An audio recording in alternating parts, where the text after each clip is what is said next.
بسم اللہ الرحمن الرحیم۔ السلام علیکم۔ ایک مرتبہ حضرت خضر علیہ السلام دریا کے کنارے بیٹھے تھے۔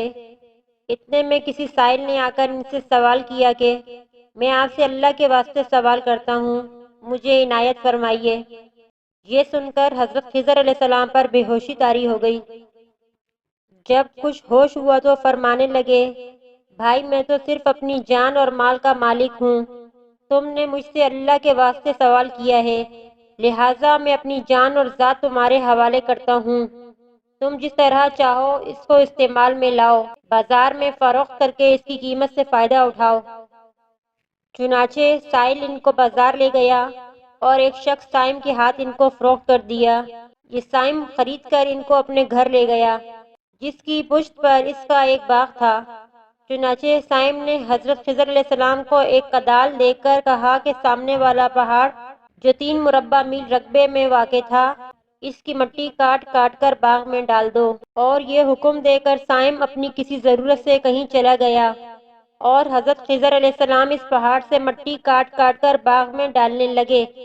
جب سائم گھر واپس آیا تو اس نے گھر والوں سے دریافت کیا کہ تم نے غلام کو کھانا بھی کھلایا یا نہیں؟ گھر والوں نے جواب دیا کہ ہمیں معلوم ہی نہیں غلام کہاں ہے۔ یہ سن کر جب سائم خود کھانا لے کر باغ میں آیا تو اس نے دیکھا کہ وہ غلام یعنی حضرت خضر علیہ السلام تمام پہاڑ کی مٹی کاٹ کر ڈال چکے تھے اور اپنے کام سے فارغ ہو کر اپنے مولا حقیقی کی عبادت میں مصروف تھے۔ یہ دیکھ کر ان کو بڑا تعجب ہوا اور اس نے دریافت کیا، یہ تو بتائیے کہ آپ کون ہیں؟ یہ بات سن کر حضرت خضر علیہ السلام پر کچھ بے ہوشی سی طاری ہو گئی اور پھر افاقہ ہونے پر انہوں نے فرمایا، بھائی میں خضر ہوں۔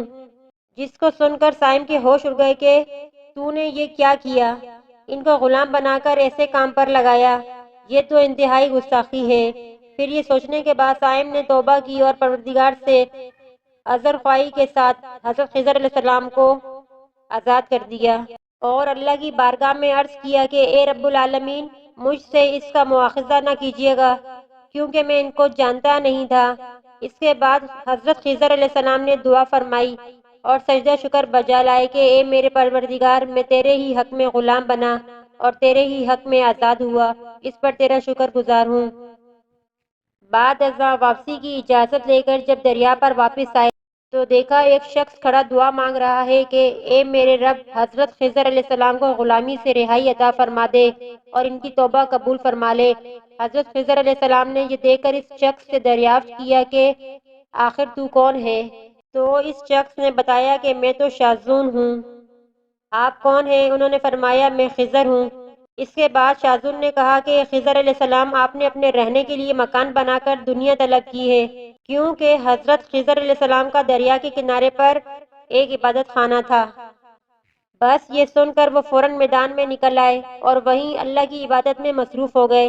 اس کے بعد حضرت خضر علیہ السلام نے اس جگہ پر ایک درخت لگایا اور اس کے سائے میں عبادت شروع کر دی۔ تو آواز آئی، اے خضر، جب تم نے درخت کے سائے میں سجدہ کیا تو تم نے دنیا کو آخرت پر ترجیح دی۔ پھر فرمان ہوا، مجھے اپنے عزت اور جلال کی قسم ہے، مجھے دنیا کی محبت میں رضامندی نہیں ہے۔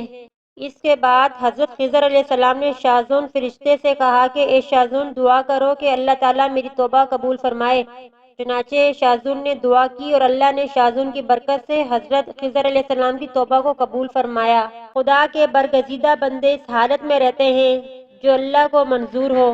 بے شک ہماری فلاح بھی اسی میں ہے کہ زندگی کے ہر موڑ پر آنے والے ہر پیچ و خم میں ہم راضی رہیں، اللہ تعالیٰ کی چاہت کو سامنے رکھ کر زندگی گزاریں۔